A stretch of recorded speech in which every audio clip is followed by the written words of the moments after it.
요한복음 12장 20절부터 25절까지 우리 함께 합독하겠습니다.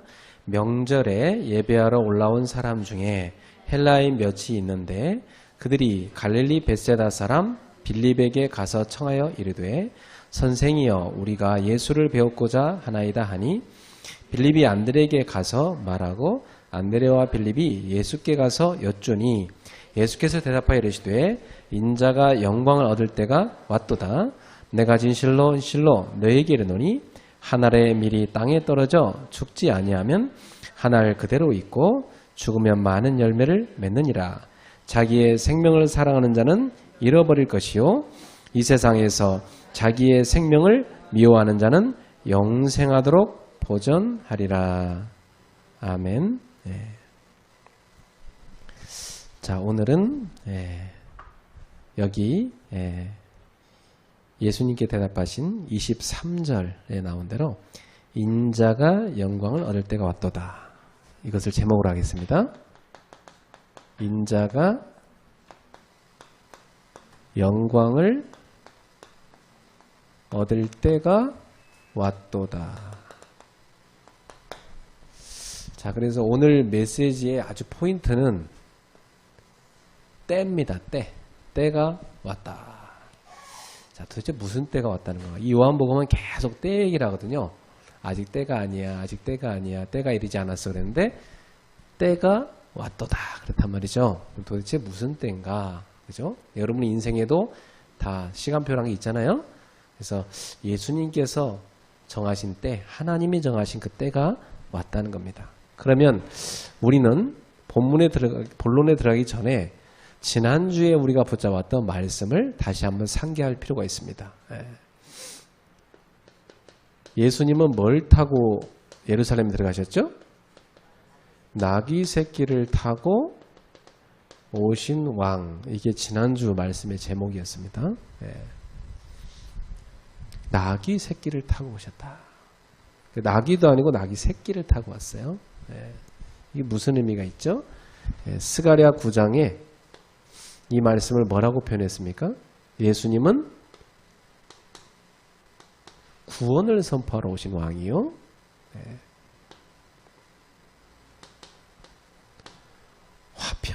화평을 주러 온 왕이요.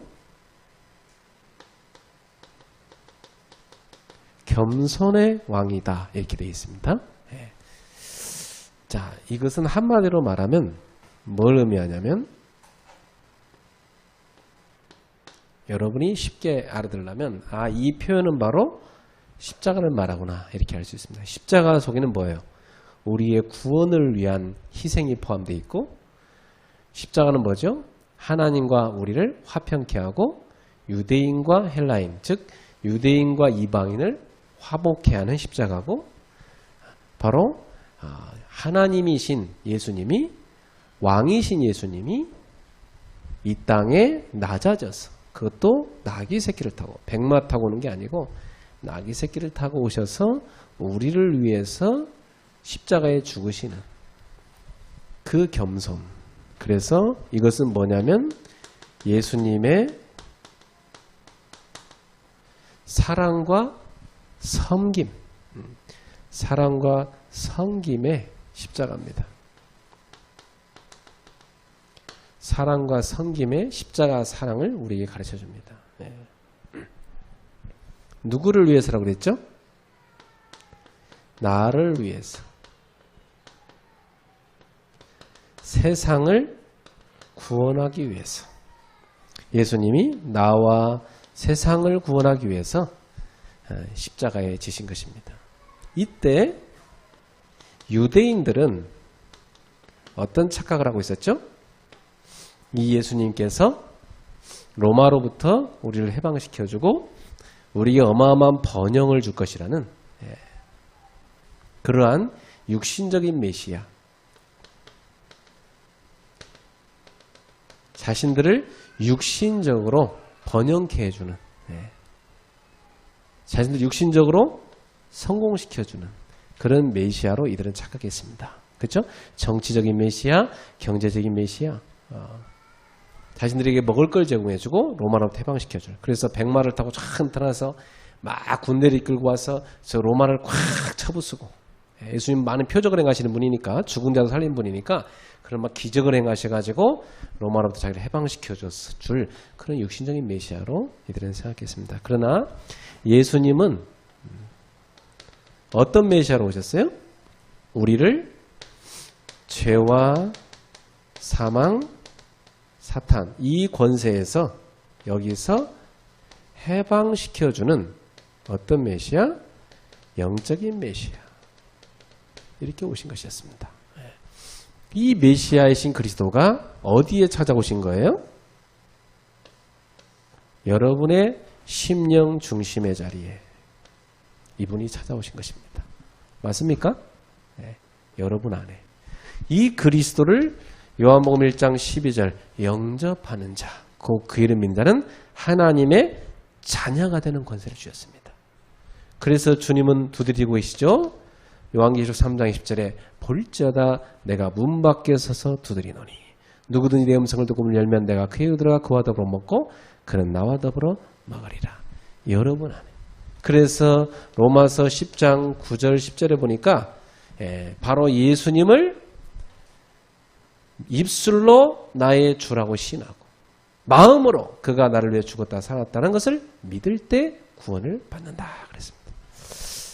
오늘 여러분의 중심의 자리에 그 나귀 새끼를 타고 오신 그 메시아께서 여러분 안에 오셨습니까? 여러분 예루살렘에 예수님은 들어간 것이 이렇게 십자가를 지러 간 건데 이 유대인들은 착각해서 열렬하게 와 이분이야말로 우리를 로마에서 해방시켜줄 메시아, 유대인의 메시아, 민족적인 메시아 이렇게 환영했던 거예요. 예수님은 나귀 새끼를 타고 들어가면서 그들을 쳐다보면서 어떻게 생각했어요? 참으로 안타깝게 여겼겠죠. 오늘날 많은 기독교인들이 교회 다니는데 내 문제 해결해 줄 메시아, 내 자녀 성공시켜 줄 메시아, 내 상처 치유해 줄 메시아, 나 이렇게 가고 있습니다. 예수님은 그런 거 해결하러 온 예수가 아니거든요. 여러분을 이 죄와 사망 사탄의 손에서 영원히 해방시켜 줄 그 메시아로 오신 것입니다. 오늘 여러분은 어떤 예수님으로 믿고 있습니까? 나의 인생의 구원자 그리스도. 그 그리스도가 나를 구원했으니 그리고 그걸로 끝난 것이 아니라 나를 지금도 다스리고 계시니 지금도 내 인생을 책임지고 계시니 나는 그 그리스도로 충분합니다. 난 그 그리스도로 충만하기를 원합니다. 이런 진정한 신자가 되기를 주님의 이름으로 축복합니다. 자, 그렇다면 오늘 본론으로 가서 오늘은 어떤 말씀입니까? 예수님께서 말씀하신 때가 왔다. 도대체 어떤 때를 말합니까? 첫 번째입니다. 지금 어떤 사건이냐면 여기 20절부터 22절에 보니까 갑자기 누가 등장합니까? 헬라인 몇 사람이 명절에 예배하러 올라온 사람 중에 헬라인 몇이 있는데 그들이 갈릴리 벳세다 사람 빌립에게 가서 청하이르되 선생이여 우리가 예수를 배웠고자 하나이다. 따라합시다. 예수를 배웠고자 하나이다. 많은 유대인들은 예수를 배척했어요. 그죠? 유대인들은 예수를 배척했는데 이방인인 헬라인은 누구를 찾습니까? 예수를 찾습니다. 그죠? 예수를 배웠거나이다. 여기에 굉장한 의미가 담겨 있습니다. 여러분 여기 지금 헬라인이란 말은 유대인들이 배척하는 그 사람들이에요. 그러니까 유대인들은 오직 유대인만의 구원, 유대인만의 그 나라 이렇게 생각했거든요. 유대인만의 왕 메시아. 그래서 여러분 성경에 유대인이나 헬라인이나 이 말이 많이 나와요. 그럼 거기서 헬라인이란 말은 이방인을 대표하는 거예요. 지금 여기 역사적으로 보면 옛날에 그리스의 알렉산더가 쫙 다 유럽을 제패하고 여기까지 다 들어가서 여기 소아시아까지 들어가서 여기 팔레스타인까지 다 정복했거든요. 사실은. 그래서 로마에 의해서 그 헬라가 다 망하고 그래서 나중에 그 로마 시대가 왔지만 이 헬라의 문화권의 영향은 그대로 있었어요. 그래서 사람들의 그 언어나 삶의 문화는 다 어떤 문화였냐면 헬라의 문화였습니다. 여러분 역사 시간에 헬레니즘 이런 문화 배웠죠? 그 문화권이에요. 그러니까 이 당시 이방인 하면은 그냥 다 헬라인들을 이방인 이렇게 생각했었어요. 예. 그러니까 지금 여기 헬라인 찾았단 말은 이방인이 예수님을 찾아온 거예요. 이 사람들이 왜 찾아왔을까요? 자, 여기 요한복음에는 기록 안 해놓지만 다른 복음서에는 마태, 마가, 누가복음 여기 보면은 예수님께서 성전에 갔는데 성전 중에서 특히 이방인의 뜰을 청소한 사건이 일어납니다. 예.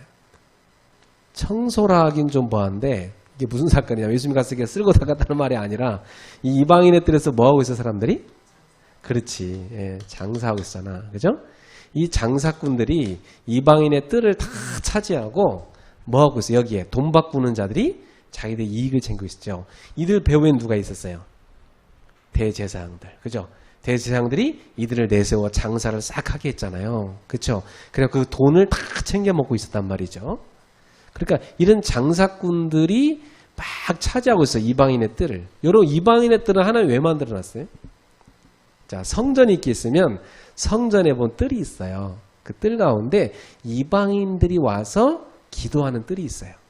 그러니까 성전을 하나님 만들어줄 때 이미 뭐가 있냐면 유대인에게서 구원이 시작되긴 했지만 이 구원의 복음이 전 세계로 퍼져갈 것을 이미 설명해 놓으신 거예요. 그래서 이방인의 뜰에는 이방인 가운데서도 하나님을 믿고자 하는 사람들, 여호와 신앙을 갖고자 하는 사람들이 그 뜰에 와서 거기 와서 제사를 지내고 또 기도를 하고 참여를 할 수 있었어요. 예. 그러니까 이방인의 뜰은 이방인들이 뭐 하는 곳이냐면 기도하는 곳이에요. 그런데 여기를 유대인들이 다 지금 그 당시 종교 지도자들이 장악하고 장사하고 돈 바꾸면서 돈 벌고 있었던 거죠. 그래갖고 거기가 이방인들이 올 수 없게 만들어놨어요. 이것은 뭘 놓쳐버린 거죠? 선교를 놓쳐버린 거잖아요. 그죠? 왜? 이들은 무슨 사상 갖고 있으니까? 선민사상. 자기들만의 하나님. 그렇지 않아요? 하나님은 세계를 살리고자 하셨던 것입니다. 이 이방인의 뜰에서 예수님이 이 장사하는 자들의 모든 돈 바꾸는 자들의 판을 다 둘러엎으시고 막 노끈으로 막 내려치면서 다 내쫓아버렸어요. 막 거기는 뭐 장사꾼들 다 내몰았었어요. 뭐라고 말씀하십니까? 이곳은 만민의 기도하는 집이다. 그죠? 여러분 이방인들은 뭐 하는 곳이라고요? 기도하는 곳이라는 거예요. 근데 기도 못하게 하고 다 이런 장사에 소굴이 된 거 강도의 구례를 만들었다고 말씀하셨습니다. 그리고 여기에서 예수님께서 주로 사람들에게 말씀을 가르치셨죠. 네, 많은 사람들이 예수님한테 와서 말씀을 배웠습니다.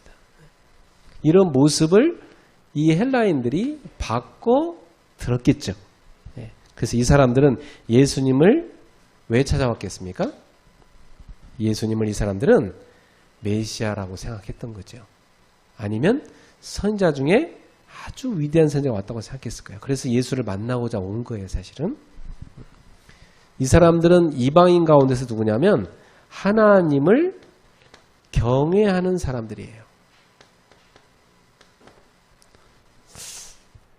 이방인 가운데서도 이렇게 예배하러 올 정도면 하나님을 경외하는 사람이에요. 이 사람들이 하나님을 예배하기 위해 찾아왔는데 이때 이 사람들이 누구를 찾았냐? 예수를 찾았던 거예요. 이 사람들이 누구를 찾았어요? 예수를 면담하기를 요청했습니다. 누구한테 요청했죠? 빌립. 그렇죠? 빌립은 어디 사람이라고 되어 있어요? 베세다 사람이라고 되어 있죠? 21절에 갈릴리 베세다 사람 빌립. 이 베세다는 헬라인들이 많이 모여있는 수로보니게에 가까운 곳이에요. 그리고 이 빌립이란 이름도 헬라식 이름이에요. 필립. 자, 이 빌립이 누구한테 가요? 안드레한테 가요. 그죠? 안드레한테 가서 야 헬라인들이 예수님 만나고 싶어하는데 어떻게 하면 좋지? 둘이 의논해요. 우리 주님께 가서 말씀드리자. 둘이 같이 가서 얘기해요. 그러니까 빌립이나 안드레나 다 헬라식 이름이니까 아마 이 사람들이 헬라인들을 가까이서 살았기 때문에 헬라인들이 예수님의 제자 중에서도 만나기 편한 인물들이었어요. 그래서 찾아가가지고 부탁하는 거예요. 당신들의 그 선생님인 예수 우리 만나고 싶다. 꼭 좀 만나게 달라. 이 사람들이 예수님을 찾았어요. 자, 참 근데 놀라운 것은 여기서 예수님의 답변이 참 놀라워요. 예수님의 반응. 예수님의 답변은 뭐였어요? 보통 이렇게 나오면 어떻게 해야 돼요? 그래. 가서 뭐 만나보자. 아니면 안 만나. 둘 중에 하나죠. 근데 예수는 그렇게 안 해요. 뭐라고 하십니까? 23절에 다시 읽어봅시다. 예수께서 대답하시되 인자가 영광을 얻을 때가 왔도다. 예수님 뭐라고 대답했어요? 인자가 뭘 얻을 때가 왔어요? 영광을 얻을 때가 왔도다. 이렇게 말씀하셨어요. 왔다. 때가 왔다. 근데 지금까지의 그 성경 요한복음을 쭉 보면은 계속 때가 아니다고만 나오거든요. 요한복음 2장 4절에 가나 혼인잔치가 나오죠. 이 가나 혼인잔치에서 예수님의 어머니 마리아가 포도주가 잔치에 떨어진 걸 알고 요청을 하죠. 그때 예수님이 뭐라고 그래요? 여자여 그게 나와 무슨 상관이 있습니까? 이 사건하고 내가 십자가를 지러 온 이 사건하고 뭔 상관이냐 이 말이죠. 예수님은 이 땅에 저 육신의 포도주를 채워주러 사람들의 저 육신적인 걸 채워주러 온 메시아가 아니라는 거예요. 그죠? 나는 십자가를 지러 인간을 구원하기 위한 메시아지. 저게 나랑 뭔 상관이냐 이 말이죠. 그러면서 뭐라고 합니까? 내 때가 아직 이르지 않았습니다. 이 말씀하시죠? 아직 십자가를 질 때가 안 됐다. 그 말씀을 하신 거예요. 자, 그 다음 7장 6절에서 8절에도 보면 예수님의 형제들의 반응이 나와요. 예수님의 형제들. 이 형제들이 예수님한테 얘기해요. 형님, 당신은 사람들 인기 많지 않냐? 여기 시골에 있지 말고 빨리 명절인데 예루살렘에 올라가시오. 당신이 메시아인 것을 나타내십시오. 막 이렇게 얘기하잖아요. 근데 예수님 뭐라고 해요? 여기서도 내 때가 이르지 않았다. 이렇게 말씀하시죠. 예. 지금 예수님은 때를 계속 말씀하고 계세요. 자, 세 번째 요한복음 7장 30절 그리고 8장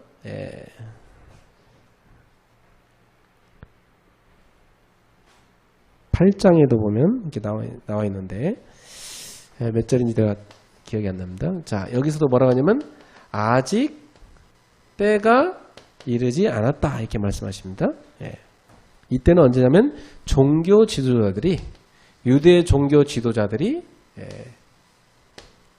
예수님을 막 비판하고 공격할 때 예수님께서 하신 말씀이에요. 아직 때가 이르지 않았다. 그런데 이렇게 계속 때가 이르지 않았다 했던 예수님께서 뭐라고 말씀하시냐면 갑자기 이제 뭐죠? 영광을 얻을 때가 왔도다 이렇게 말씀하신 겁니다. 자, 이게 무슨 말이죠? 예수님이 영광을 얻는다. 여기서 영광이란 게 뭐예요? 영광? 예수님이 영광을 얻는다. 영광이란 말은 하나님의 나타나심을 영광이라고 그래요. 그렇죠? 하나님의 충만한 것이 내 삶에 나타나지는 걸 영광이라고 해요. 하나님이 내 속에 나타나는 거. 하나님의 사랑, 하나님의 은혜가 이딴 거 나타난 게 뭐였어요, 여러분? 하나님이 세상을 이처럼 사랑하사 독생자를 주셨으니 이는 그를 믿는 자마다 멸망하지 않고 영생을 얻게 하려 하심이라. 뭐예요? 하나님의 영광이 나타난 것이. 요한복음 1장 14절에 보면 말씀이 육신이 되어 우리 가운데 가심에 아버지의 독생자의 영광이 충만하더라. 자, 우리 박영희 권사님이 선생님이신데 성남초등학교 선생님이세요. 그럼 박 권사님이 성남초등학교에 다 일하고 계실 때 하나님의 영광을 얻고 하나님의 영광이 임하는 건 어떻게 될까요? 어떻게 해야 그런 영광이 임할까요? 우리는 뭘 어떻게 해야, 내가 뭘 해야 이렇게 생각하잖아요. 그게 아니고 하나님의 영광이 내게 임해버리는 것입니다. 영광이란 것은 내게 나타나는 게 아니에요. 내게서 나타나는 게 아니라 하나님이 우리에게 부어주시는 거예요. 부으셔갖고 하나님을 나타내시는 거예요. 그게 뭐냐면 십자가예요. 이 십자가가 바로 하나님의 영광을 나타내는 거예요.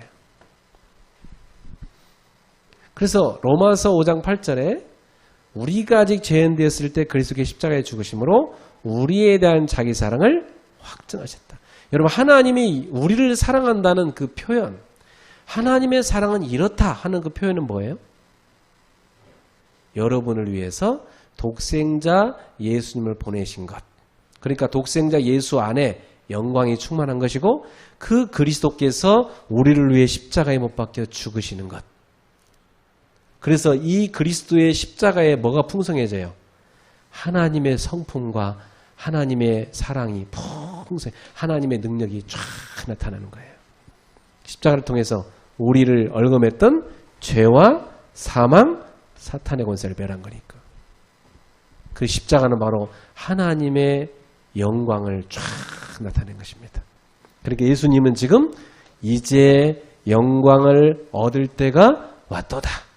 예수님께서 십자가를 다 지시는 것은 하나님의 영광이 임하는 때가 왔다는 겁니다. 예수님이 십자가를 지시는 것 자체가 하나님의 영광을 입는 것이고 그 십자가를 통해서 많은 사람이 하나님께로 돌아올 그게 바로 하나님의 영광을 나타내는 겁니다. 그러니까 우리 권사님이 그 일터에서 하나님의 영광이 임해버리면 어떤 일이 일어나요? 권사님을 통해서 많은 십자가의 이 복음이 전파돼 가지고 많은 죽은 영혼들이 하나님께 막 돌아와서 사람들이 야, 예수 그리스도의 십자가 사랑은 저런 것이구나. 하나님은 저런 분이구나 하고 보게 되는 거예요. 그때 뭐라고 해요? 아, 하나님의 영광이 저 선생님에게 임했구나 이렇게 말하는 겁니다. 오늘 우리 모든 성도들에게 하나님의 영광이 임하시기를 축복합니다.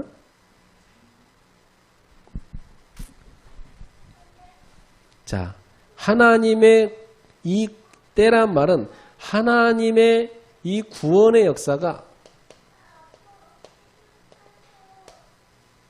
이 하나님의 구원의 역사가 유대인에게서 어디로 넘어가 버리죠?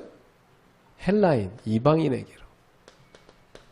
하나님의 구원의 역사가 이 유대인에게서 헬라인에게로 쫙 넘어가서 크게 이 하나님의 구원의 역사가 넓어지는 거, 크게 확산되는 사건이 바로 예수님 말씀하시는 이 때입니다. 예. 여러분, 유대인들은 어떤 사람들이었어요? 어떻게 하면 예수님을 체포할까? 어떻게 하면 예수님을 죽일까? 그죠? 이걸 늘 노리는 사람들이었어요.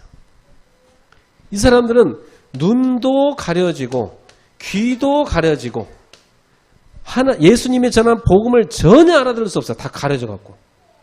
이것처럼 안타까운 게 없어요. 여러분, 아무리 전해도 작심하고 마음 닫고 안 듣겠다는데 못합니다. 그죠? 근데 그것도요, 하나님이 은혜 안 줄 사람한테는 마음을 닫아버린다 그래요. 자, 여러분, 하나님 말씀이 들을수록 내 마음이 열리는 것도 하나님의 은혜예요. 주께서 루디아의 마음을 여사 바울의 말을 청종하게 했다. 복음을 들었다. 그랬잖아요. 그죠? 그래서 여러분들, 이 눈과 귀를 사단이 막아버려요. 복음 못 알아듣도록. 이 유대인들이에요. 그래갖고 이 속에 뭐가 생겨? 이들 속에는 미움이 싹 떴어요. 여러분, 사단이 역사하면은 미움이 싹 터갖고 복음이 안 들려요. 근데 이것을 하나님께서 허락했대요. 유대인들한테는. 왜? 이 사람들이 들으면 안 된다는 거예요. 이 사람들이 듣고 가만히 자기들만 갖고 있으면 복음이 이방인에 안 가. 그죠? 이들은 버렸어요. 이들은 예수를 부인하고 버렸어요. 예수를 죽이고자 했어요. 그런데 이 복음을 이방인들은 어떻게 해요? 환영해요. 이 사람들은. 이 이방인들은 막 복음을 너무 듣고 싶어요. 막 복음을 너무 듣고 싶었고 막 환영하면서 대환영하면서 심지어 예수님한테 뭐 했어요? 지금 찾아왔어요. 그 복음을 듣겠다고. 우리가 현장에서 이런 사람들을 만나게 되면 어때요? 전도가 쉬워요, 어려워요? 정말 쉬운 겁니다. 이런 사람 만날 때. 그렇죠? 그러나 이런 유대인 같은 사람 만나면요. 복음을 아무리 전해도 안 받아요. 왜? 마음을 꼭 닫고 있으니까. 그러나 하나님의 은혜가 임하는 마음이 활짝 열려서 복음이 싹 들어가고 이 복음을 듣고자 막 환영하면서 쫙 들어가니까 살아나는 거예요. 그 사람 속에 어떤 일이 일어나요? 하나님의 영광이 임하는 역사가 일어나게 되는 것입니다. 자, 두 번째로 넘어갑시다. 두 번째 24절부터 24절 한 절 읽어봅시다. 시작. 내가 진실로 진실로 너에게 이르노니 한 알의 밀이 땅에 떨어져 죽지 아니하면 한 알 그대로 있고 죽으면 많은 열매를 맺느니라. 여기서 지금 한 알에 뭐가 나와요? 밀알. 한 알의 밀알. 자, 유대인들은 여기서 유대인들은 예수님을 거부한 사람들이에요. 이 사람들은 대다수, 그리고 예수님을 심지어 따라갔던 사람들까지 다 포함해서 거의 모든 유대인들, 어찌 보면 예수님의 제자들도 포함될 수도 있어요. 예수님을 반대했던 유대인들, 예수님을 따라왔던 유대인들, 예수님의 제자들까지 다 포함해서 싹 다 이 사람들은 무엇을 기다렸죠? 예수님이 이 땅에 왕으로 오시는데 다윗의 왕국, 이 다윗의 왕국을 회복시켜줄 육신적인 메시아, 그걸로 생각했습니다. 이 사람들은 싹 다. 그래서 예수님께서 지금 저 로마로부터 유대를 해방시켜줄 것을 굉장히 기대하고 있었어요. 그런데 웬걸 예수님의 방법은 그게 아니었습니다. 예수님의 방법은 이 사람들이 말하는 이런 육신적인 메시아로서 이들을 해방시켜주는 방법이 아니었고, 예수님의 방법은 십자가를 지시고 부활하심으로 말미암아 영생의 길을 열어주는 영적인 메시아로서 예수님이 인류를 구원하는 거였습니다. 그래서 오늘 나오는 한 알의 밀알, 그렇게 말씀했어요. 한 알의 밀알. 이 한 알의 밀알은 그 누구를 말하는 거예요? 그러니까 예수님을 말하는 거예요. 지금 예수님은 당신 자신 얘기를 하고 계신 거예요. 한 알의 밀알이 땅에 떨어져 썩지 아니하면, 죽지 아니하면 한 알 그대로 있고 죽으면 많은 열매를 맺느니라. 다시 말하면 예수님이 인류를 위해서 십자가에 속죄 제물이 되시면 예수님의 그 죽으심으로 많은 영혼들의 죄가 끝내지고 사망의 권세, 사단의 권세에서 인류가 해방받고 많은 영혼들이 구원을 받게 될 것이다. 그러나 예수님이 십자가를 지지 않으면 인간에게 하나님으로부터 임한 이 진노, 사망의 심판은 그대로 임해서 다 멸망하게 될 것이다. 그 말이에요. 그럼 여러분, 예수님이 십자가를 지셔야 되겠어요? 안 지셔야 되겠어요? 지셔야 되는 거예요. 네. 그렇게 예수님이 예루살렘에 뭐 하러 가신 거예요? 나귀 새끼 타고? 십자가지로 간 거예요, 사실은. 네. 그걸 모르고 유대인들은 뭐예요? 막 환영하면서, 야, 드디어 막, 로마로부터 해방시켜줄, 우리를 구원해줄 그 메시아가 왔다. 막 이런 거죠. 우리를 유익하게 해줄 분이 왔다. 우리의 경제 문제 해결해줄 왕이 왔다. 막 이런 거죠. 참 예수님 마음이 얼마나 안타까웠겠습니까? 아무도 못 알아보니까. 그렇죠? 오늘날 교회에 와 사람들이 다 앉아서 예배드리고 있는데 사람들이 바라는 예수는 뭐예요? 우리 가문의 문제 해결해 줄 분, 내 경제 문제 해결해 줄 분, 내 질병 고쳐줄 분, 귀신 쫓아내줄 뿐. 이런 식으로 예수를 믿는 거죠. 그러니까 교회가 뭐예요 요즘에? 귀신 쫓아내준 일 해요. 사람들을 성공시켜준 일을 해요. 사람들 질병 고치는 거 그런 일 해요 교회가. 물론 예수님의 능력은 다 할 수 있어요. 그죠? 하나님 백성에게 그 일을 하시는 분이 하나님의 능력이에요. 하나님은 저와 여러분의 상처도 치유할 수 있고 여러분의 경제 문제 해결할 수 있고 가정 문제 다 해결할 수 있어요. 우리 교회 성도님들 대다수가 복음 받고 교회 와서 가정 문제가 대다수 해결됐어요. 하나님의 은혜죠. 우리가 예수를 그리스도로 믿었는데 하나님이 그러한 문제 해결해 줬어요. 그건 은혜예요. 그죠? 근데 우리가 뒤집어서 내가 그 문제 해결해야 되기 때문에 예수를 믿고 내 육신의 동기를 해결해야 되기 때문에 예수를 믿고 이것은 저 절강 가서 우상숭배와 똑같다는 거지. 오늘 여러분은 예수님을 어떤 메시아로 믿으십니까? 예수님께서 하늘의 미랄이 되어 저와 여러분을 구원하기 위해서 속죄 제물로 오셨습니다. 그것도 예수님은 자원에서 오셨어요. 그래서 성경에 보세요.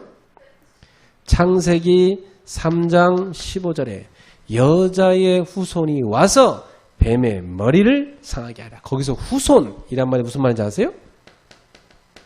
씨란 말이에요. 씨. 여자의 씨가 와서 뱀의 머리를 깨뜨릴 것이다. 그 뱀은 뭐예요? 사단이죠. 사단의 머리를 박살낼 거란 얘기예요. 이사야 6장 13절 이 땅이 다 황폐하게 될 것이다.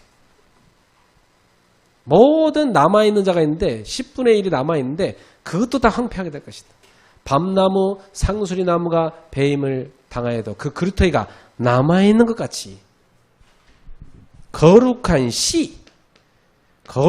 씨가 남게 되는데 그 거룩한 씨가 뭐니라? 그루터기니라.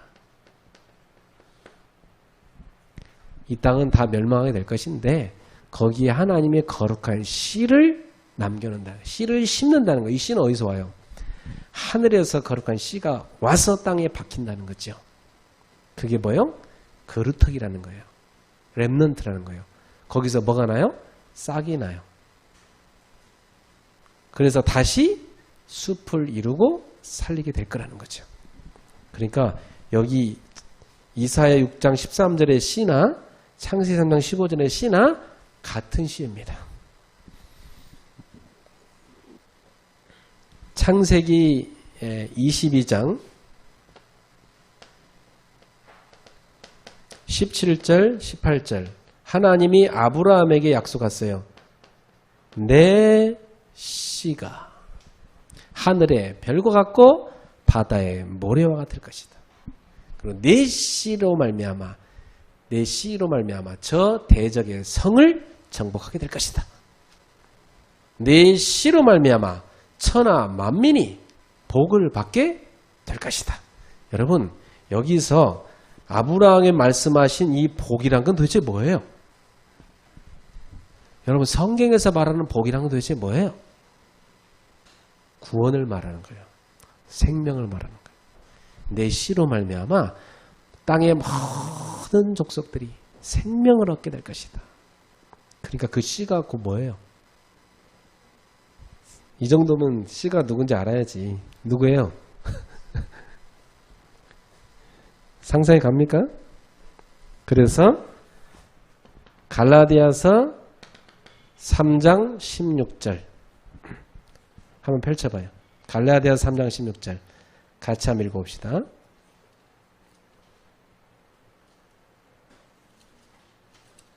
예, 요한복음 12장 그대로 놔두시고 갈라디아서 3장 16절을 펼쳐보세요. 자, 다 같이 읽어보겠습니다. 시작. 이 약속들은 아브라함과 그 자손에게 말씀하신 것인데 여럿을 가리켜 그 자손들을 하지 아니하시고 오직 한 사람을 가리켜 내 자손이라 하셨으니 곧 그리스도라. 여기서 여러분 거기 주석에 보면 1번이라고 써 있는데 1번 성경 맨 아래 가보면 뭐라고 되어 있어요? 헬라어로 씨다 이렇게 됐죠. 그죠? 씨. 그러니까 여기서 자손이라고 의역했지만 원래 원어에는 뭐라고요? 씨. 알았죠? 내 씨라 하셨으니 곧 누구라? 그리스도라. 그랬어. 그리스도라. 네. 그러니까 여러분 이 그리스도, 이 씨가 바로 뭐라고요? 그리스도라. 그러면 그리스도를 영접한 여러분, 이 그리스도가 바로 씨인데 그리스도를 영접한 여러분도 뭐예요? 아브라함의 자손이죠.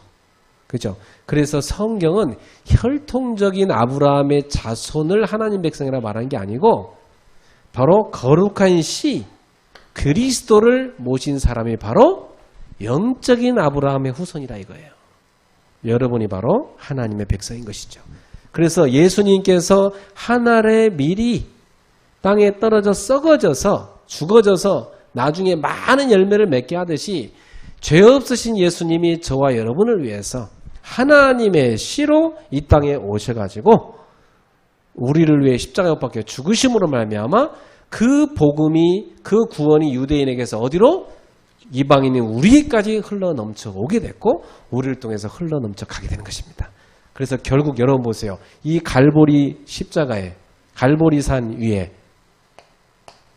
십자가가 팍 박혔습니다. 그죠? 바로 이게 뭐예요? 하나님이 위에서 땅에 박으신 그 씨, 그루터기입니다. 이 나무에서 뭐가 나요? 생명이 나는 겁니다. 그죠? 하나님이 이 땅에 심으신 이 씨, 거룩한 씨, 예수님의 십자가를 통해서 이 땅에 뭐가 나오는 거죠? 생명이 나오는 것입니다. 그리스도의 십자가는 바로 우리에게 생명을 일으키는, 생명을 살아나게 하는 하나님의 거루터기, 그 스탬프, 그 렘넌트인 것입니다. 그 십자가가 우리를 위해서 이 땅에 임한 하나님의 사랑임을 우리에게 보여주는 하나님의 영광인 것입니다. 오늘 성도님들 속에 이 하나님의 영광이 가득해지기를 주의 이름으로 축복합니다.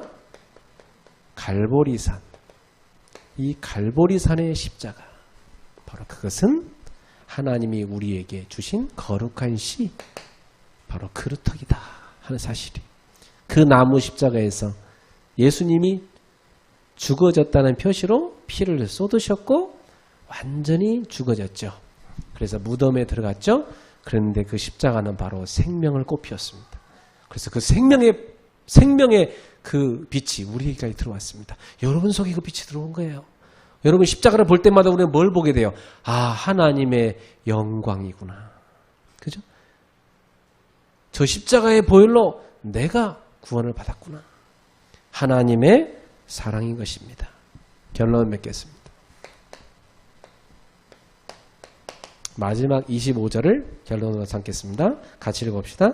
자기의 생명을 사랑하는 자는 잃어버릴 것이요 이 세상에서 자기의 생명을 미워하는 자는 영생하도록 보전하리라. 자, 이것은 우리한테 뭘 가르치냐면 미랄이 되신 예수님의 삶이 어땠는가 우리한테 보여주는 겁니다. 그러면 그 미랄의 삶을 사는 것을 예수님이 우리한테 보여줬기 때문에 제자인 우리들도 예수님처럼 미랄의 삶을 살아야 되는 겁니다. 여러분, 미랄의 삶은 뭐예요? 세상과고 반대죠. 자기 생명을 어떻게 해라? 사랑해요? 세상에서는 어떻게 가르쳐요? 세상에서는 네 생명을 사랑해, 너를 사랑해, 이 세상이 가르치는 거잖아요. 근데 예수님은 반대요. 세상 나라의 가르침하고 달라요. 하나님 나라의 가르침은 자기 생명을 뭐하는 자? 미워하는 자. 이게 미랄입니다. 그래서 저 다른 생명들을 살아나도록 하기 위해서 자기 생명을 희생하는 자.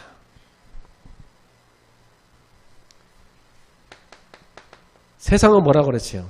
자기 생명을 사랑하라고 가르치죠. 네 거 챙겨. 왜 손해봐? 악착같이 챙겨. 네 이익을 챙겨. 네가 왜 지고 살아야 돼? 이겨. 너가 승리해야지. 네 이름을 내야지. 이게 세상의 논리입니다. 세상 그렇게 가르치죠? 왜 지고 살아? 억울하게. 한 대 맞아서 2대 때려. 이 세상 아닙니까? 네. 경쟁에서 이겨야 돼.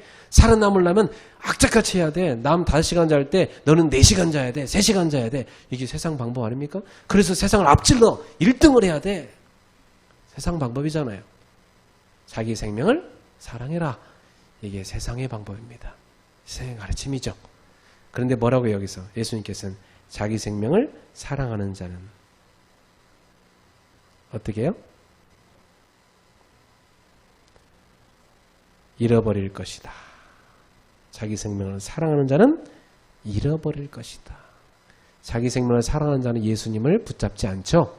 왜? 자기 중심의 생명이 뭐예요? 나, 돈, 세상, 권력, 사람 이런 거잖아요.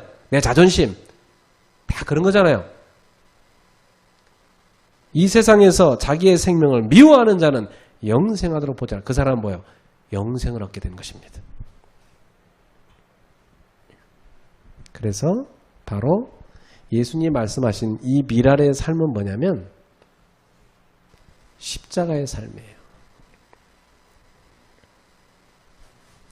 대표적으로 누가복음 9장 23절 예수님께서 제자들에게 뭐라 말씀했어요? 아무든지 나를 따라오려거든.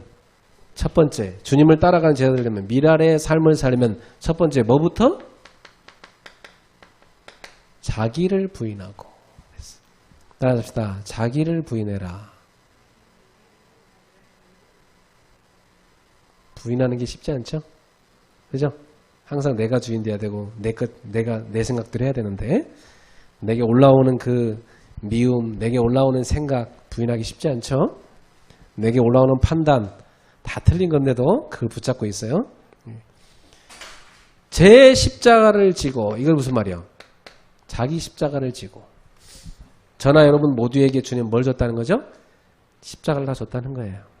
예수님께서 그 십자가에 당신을 못 박아서 썩어짐으로 자기 생명을 미워하고 죽어짐으로 그 생명이 우리에게 오게 만든 그 십자가의 삶처럼 우리들도 우리에게 주신 십자가를 지고 예수님을 따를 것이니라. 따른다 이게 무슨 말입니까? 순종. 좇을 것이니라. 순종. 우리는 어떤 제자가 돼야 돼요? 예수님의 말씀을 듣고 그 말씀에 순종하는 제자. 예, 이 제자죠. 하나님의 영광은 어떻게 나타날까요? 그러면 여러분 하나님의 영광은 여러분의 삶이 나를 부인하고 내게 준 십자가를 지고 우리 가족이 불신자면 그 가족을 구원하기 위해서 내가 죽어져? 썩어져? 나를 버려? 주님의 말씀에 순종하는 그 헌신으로 여러분 가정이 살아난다는 것입니다. 직장에서 내가 저 불신자들 어떻게 살래요? 세상에서 어떻게 배웠어요? 불신자를 앞서가라. 힘을 키워라. 하나님 능력 무한하지 않냐? 힘을 키워 세상의 불신자 앞질러라. 이런 식으로 배웠어요. 세상의 번영식자도 그렇게 가르쳐요. 그러나 예수님의 가르침은 그런 게 하나도 없어요. 성경에. 예수님 어떻게 가르쳤어요? 저들을 살리기 위해서 네가 십자가를 지고 죽어져라. 그래서 저들에게 복음이 전파되게 해라. 그래서 저들을 살려라. 이게 예수님 우리한테 가르쳐준 미랄의 삶입니다. 미랄의 삶은 쉬워요? 어려워요? 여러분 자기를 부인하지 않으면 미랄의 삶은 너무 어려워요. 그죠? 왜? 내가 주인 돼 있으니까.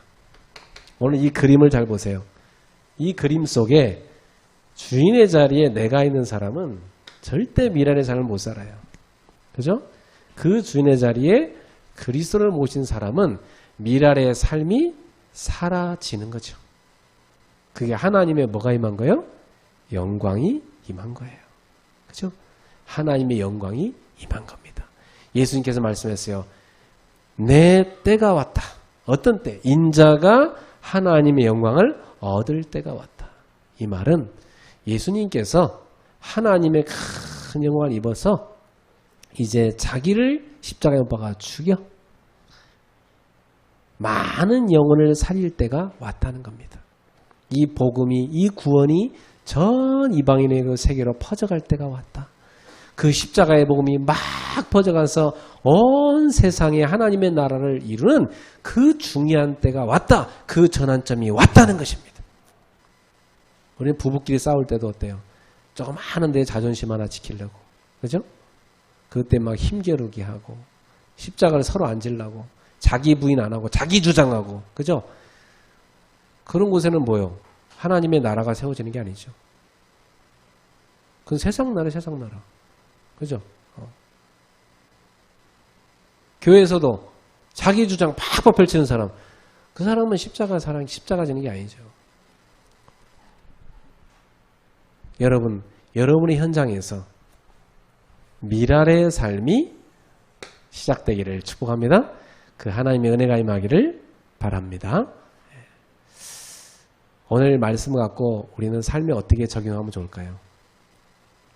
이번 주에 여러분이 한번 가만히 하나님 앞에서 이런 시간 가져보세요. 하나님 앞에서 이런 시간 가져보세요. 나를 내려놓는 시간 가져보세요. 하나님 앞에서 말씀 붙잡고 나를 내려놓는 시간 가지세요. 그리고 이때 뭐 하느냐?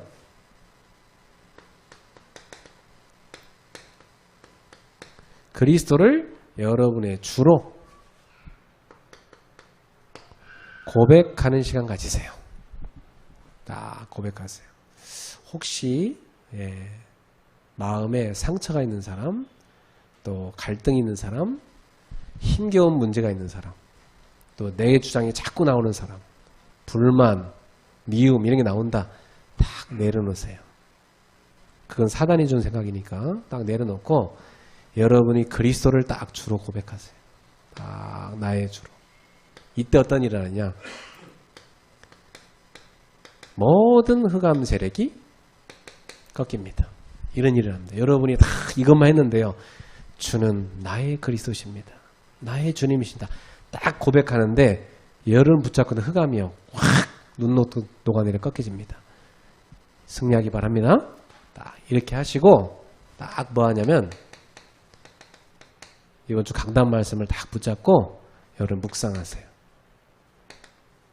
그리고 나는 이 말씀을 어떻게 순종할 것인가 여러분이 찾으세요.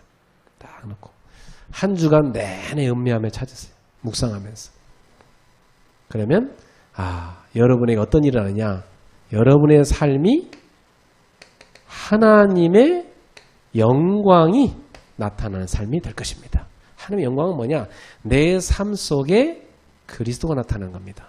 내 삶 속에 하나님의 사랑이 나타나는 겁니다. 내 삶 속에 하나님의 살아계심이 나타나는 겁니다. 내 삶 속에 하나님의 능력이 나타나는 것입니다. 내 삶 속에 예수가 그리스도로 나타나 보여지는 것입니다. 이것이 하나님의 영광이 나타나는 거예요. 여러분의 가정에, 여러분의 사업체에, 여러분의 직장 현장에, 여러분의 모든 부분에 하나님의 영광이 나타나는 한 주간 되기를 주 예수 이름으로 축복합니다. 옆 사람한테 인사합시다. 때가 왔도다. 때가 왔습니다. 그러면 예수님만 십자가를 지를 때가 온 게 아니고 우리도 어때요? 예수님의 제자이기 때문에 예수님과 함께 같이 십자가를 지는 때가 왔도다. 요한복음은 이제 이 뒤로 넘어가면 갈수록 이제 점점 예수님의 고난이 계속 이제 펼쳐집니다. 근데 그 고난은 오늘 예수님 말씀한 것처럼 우리가 울 게 아니라 뭐예요? 하나님의 영광이 임하는 거예요. 알았죠? 여러분 성경 잘못 보면 큰일 나요. 여러분 이제 앞으로 성경 볼 때 힘 빠지지 마시고 예수님이 십자가 매달리네 힘 빠지면 안 돼요. 예수님이 뭐 하는 때예요? 하나님의 영광을 얻는 때는 것입니다. 여러분도 그리스도를 믿고 내가 예수 믿는데 왜 이렇게 힘들지? 예수 믿는데 왜 나는 팍팍 일이 안 되고 이게 고난이 오지? 이럴 때 예수 믿는데 뭐 해결이 안 되지? 이럴 때 굉장히 중요한 때요. 여러분이 바로 하늘의 밀알로 땅에 떨어져 썩어지는 시간표인 겁니다. 그때가 바로 자기를 부인하고 십자가를 지는 때고 하나님의 영광이 여러분에게 임하는 때인 것입니다. 그러니까 낙심할 게 아니에요. 응답의 때입니다. 맞습니까? 기도합시다. 하나님 아버지, 오늘도 주님의 말씀을 우리 영혼에 허락하심을 감사합니다. 생명의 말씀이 우리 성도들의 심령에 다 잘 박힌 모처럼 박혀서 이 말씀이 30배, 60배, 100배로 결실하는 역사 일어나게 하여 주옵소서. 오늘도 하나님의 영광이 예수님께 임하는 때인 그 십자가를 지는 중요한 때를 묵상했습니다. 오늘 우리들도 제자의 길을 걸어가며 미랄의 삶을 살며 전도자의 삶을 살게 하여 주옵소서. 이번 주에 우리도 주님 앞에 나를 내려놓고 그리스도를 고백하고 주의 말씀을 순종함으로 우리의 삶에 하나님의 영광이 나타남을 체험하는 복된 자들이 되게 하여 주시옵소서. 모든 불신앙과 흑암은 다 예수님으로 물러가게 하여 주옵소서. 모든 연약함과 상처는 치유되게 하옵소서.